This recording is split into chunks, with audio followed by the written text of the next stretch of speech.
prinsip semua sequence argumen atau ya berbagai macam bentuk sequence argumen itu dapat kita investigasi apakah valid atau tidak. Argumen berikutnya menggunakan yang akan kita tadi pelajari adalah kebenaran seperti cara yang ditunjukkan pada contoh soal bentuk pertama atau strategi investigasi menggunakan premis. Pada kebenaran ini memiliki kelemahan. Apa kelemahannya? Kelemahannya kita adalah bisa mengambil jika kita memiliki proposisi atom yang sangat sebenarnya, jadi kita memiliki P dan kata-kata kunci yang sangat banyak. Misalkan adalah P. Dalam bentuk variabel kita punya 10 variabel proposisi, maka yang harus kita dapat lakukan adalah kita harus melakukan investigasi terhadap bila 2 angka 10 dan ribuan baris, dan kita menggunakan operator logika yang mana ini sangat-sangatlah tidak otomatis masuk akal ketika kita lakukan dan lagi investigasi secara terus, sehingga kita dapat mengambil kesimpulan salah satu dari kedua penyusunnya adalah software komputasi 1000 itu adalah angka yang tidak harus B, tapi dalam kasus ini ketika kita sama-sama pembuktian sama saja validitas dari argumennya adalah menggunakan saat ini udara sangat dingin, cara yang manual ya, cara menggunakan kertas dan pensil seperti itu. Kita sudah tahu kebenarannya 1024 baris sudah tidak masuk akal. Nah, maka kita memerlukan cara atau strategi yang lain. Dan apa caranya? Nah, itu saat ini hujan. Cara atau strategi yang lain kita dapat adalah kita kesimpulan salah satu dari sebelum kita melakukan investigasi, kita mengumpulkan dan mencari dan menyusun udara sangat berapa bentuk template. Tapi jadi template ini nanti kita juga dapat akan kita gunakan yang lain untuk yang sama-sama valid, yaitu saat ini hujan. Inferensi logika di beberapa baris atau beberapa premis yang ada di dalam sebuah argumen yang memiliki premis yang sama, itu sehingga harapannya premis yang banyak tadi dapat kita pelan-pelan kita ambil kesimpulannya, ada salah satu premis B dan subpremis sendiri, sehingga kita dapat mengambilkan kesimpulan besar dari yang berikut semua menggunakan konjunktif, tapi adalah addition statement atau semua premis yang ada dalam argumen seperti penjumlahan.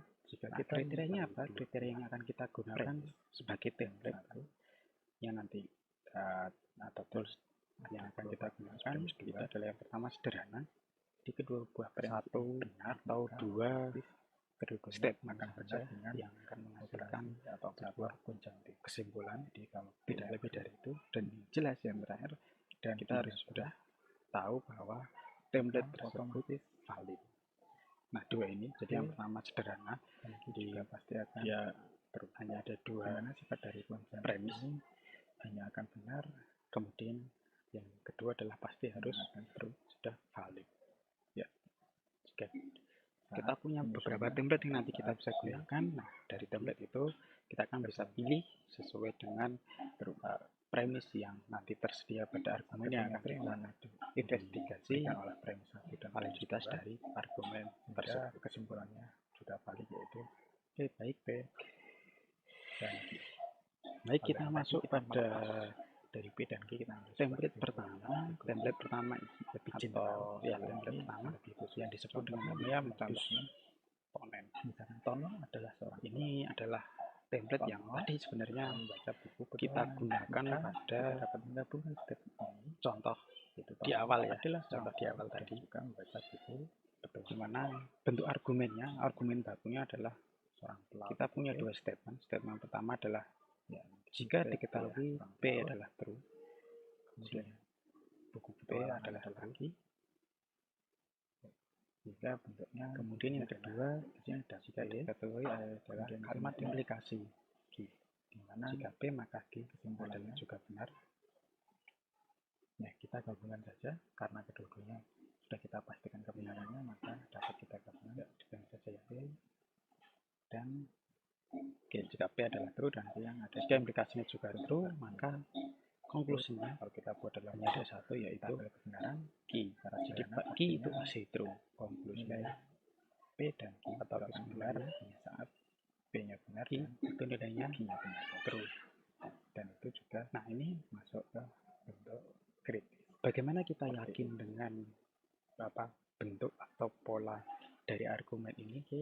Jadi kalau ada argumen, apakah ini tautologi premis P, kemudian ada diantaranya premis adalah jika P maka Q, maka kita dapat sederhanakan dua premis tadi menjadi sebuah kesimpulan atau sebuah premis baru berdasarkan kesimpulannya, yaitu Q saja. Dan dari mana kita tahu ini? Kita akan tahu ini dengan cara kita buktikan ya. Dari sini kita buktikan bahwa dengan seperti itu. Bentuk argumen ini masuk dalam tautologi.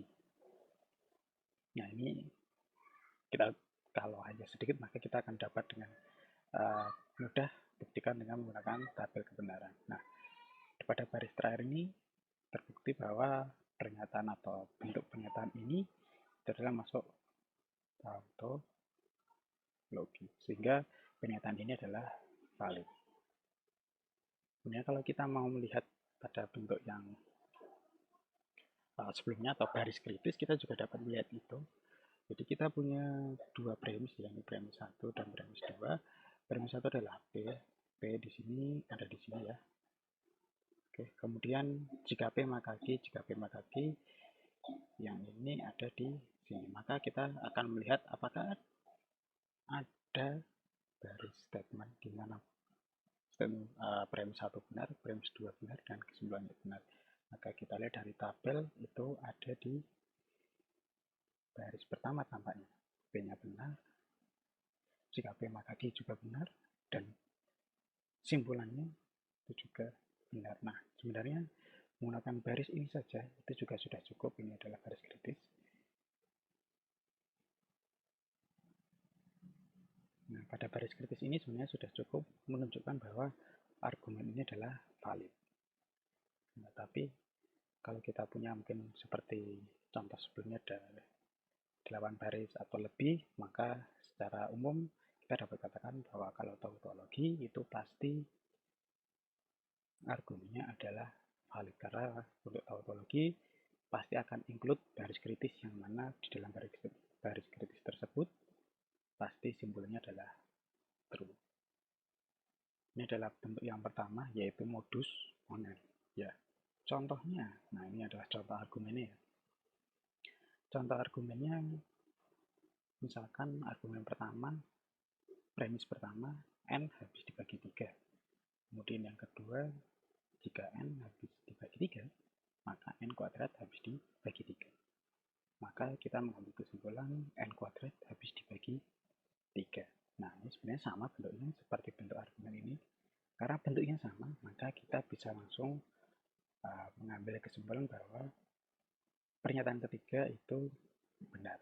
Ya, misalkan N habis dibagi 3, ini kita misalkan dengan P, maka kita punya di sini juga ya, ini P. Nah, misalkan habis dibagi 3, N kuadrat ini adalah Q. Ya. Nah, maka di sini bentuknya sama ya. Di sini adalah jika yang baris pertama adalah P, kemudian di sini adalah ada P, jika P maka Q. Kemudian yang terakhir adalah kesimpulannya. Kesimpulannya adalah Q itu sendiri. Ya, maka ini sebenarnya sama seperti bentuk yang di atas. Ya, sama ya. Bentuknya sama atau bentuk atau susunannya sama. Oke. Nah, teman-teman dalam melihat bentuk argumen ini jangan terpaku bahwa P itu harus di atas. Karena apa? Karena bentuk ini bila dituliskan dalam bentuk argumen yang lain adalah P, kemudian kita berikan conjunction dengan jika P maka Q. Ya, ini yang implikasinya adalah Q. Nah, tentu saja posisi P di sini dengan kalimat implikasi ini dapat diubah, dapat diganti ya. Sehingga kalau ini dituliskan bentuk seperti ini, nah maka tetap kesimpulannya akan Q. Ini sama. Oke, ini adalah bentuk argumen atau template argumen pertama, modus ponen. Modus ponen itu disebut juga dengan afirmasi atau confirm ya. Jadi bagaimana kita mengkonfirmasi kalau nanti hujan pakai payung. Wah, sekarang hujan, maka kita harus menggunakan payung. Ini adalah kalimat afirmasi. Baik, kita lanjut untuk contoh yang kedua. Kita punya bentuk yang berbeda, yaitu namanya modus tollens. Modus tollens sedikit berbeda. Kita sama-sama menggunakan kalimat implikasi. Ya, ini kalimat implikasi. Ya, kalimat implikasinya masih sama. Jika P maka Q, hanya saja yang berbeda. Jika kita punya informasi jika bukan Q, maka kesimpulannya adalah bukan P. Hati-hati, tidak dibalik ya. Ini tidak sama dengan, jadi kalau kita punya bentuk seperti ini, implikasinya itu tidak ekivalen dengan kalau kita balik ya.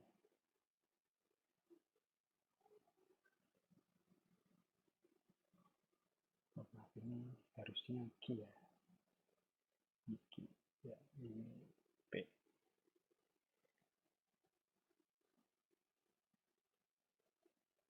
Nah, ini tidak sama. Dan yang untuk modus tollens sendiri itu adalah yang ini, sehingga ini tidak valid ya. Nanti teman-teman bisa buktikan dengan tabel kebenaran bahwa kalimat atau bentuk yang kedua ini itu tidak valid. Oke, nah yang valid adalah bentuk yang pertama. Jika P maka Q, dan kita punya premis kedua yaitu jika bukan Q, maka kesimpulannya adalah bukan P. Ya, contoh kasusnya, jika perhiasan ini adalah berlian, maka akan dapat menggores kaca. Ternyata perhiasannya tadi tidak dapat menggores kaca, sehingga perhiasan ini bukan berlian. Dan itu tidak dapat dibalik dengan kalimat misalkan nomor 2 kita balik perhiasan ini bukan berlian. Maka tidak pasti perhiasan yang bukan berlian itu tidak bisa digunakan untuk menggores kaca.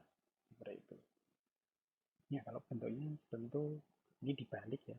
Jadi teman-teman jangan rancu. Misalnya berlian itu misalkan P, ini juga bukan ya, bukan berlian berarti di sini bukan P. Kemudian kita punya menggores kaca ini Q, tidak menggores kaca maka ini kasih dari Q. Sehingga bentuknya sama ya, jika P maka Q. Kemudian kita punya di sini negasi dari Q. Ya, kemudian kesimpulannya adalah bukan P. Ya, ini adalah template kedua yaitu modus tollens atau denying. Jadi, tidak benar kalau kita menekan negasi P dengan implikasi untuk menghasilkan tiga sisi, tapi yang benar adalah sebaliknya. Ini adalah contoh kedua. Template argumen berikutnya yang akan kita pelajari adalah conjunctive signification.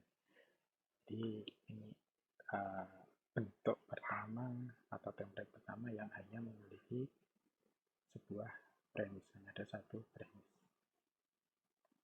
Dari satu premis ini kita bisa mengambil kesimpulan bahwa P atau Q, maka kesimpulannya P dan Q, maka kesimpulannya adalah P.